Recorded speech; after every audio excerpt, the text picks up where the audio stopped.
Maar vind je het dan niet zielig dat ze niet in de wei kunnen huppelen? Nee, ze hebben daar alle gemakken voorhanden.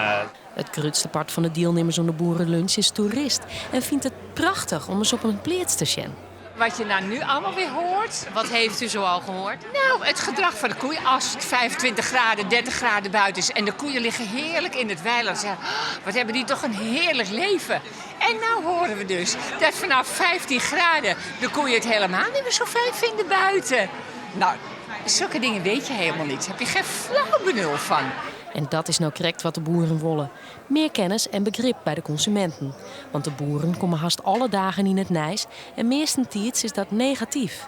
Het gaat dan bijgelijks oerproductie, dongoerskot, grijden die te inziedig wordt en beste wolwerzen. Ja, nou ja, dan merk je dus wel dat de agrarische sector best wel onder een vergrootglas leidt.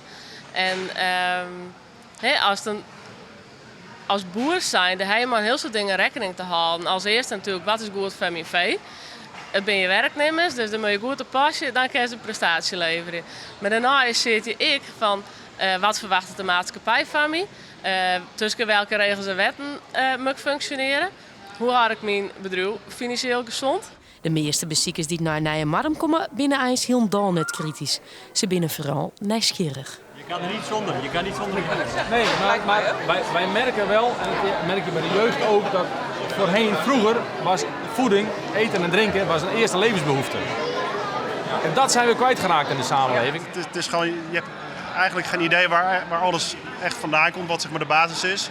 Ja, ik vind het gewoon superleuk om te horen van een boer van, nou ja, hoe werkt het nou allemaal? Wat is, ik heb er de ballen verstand van, dus dat is leuk om van zo'n boer gewoon te horen van hoe werkt het allemaal.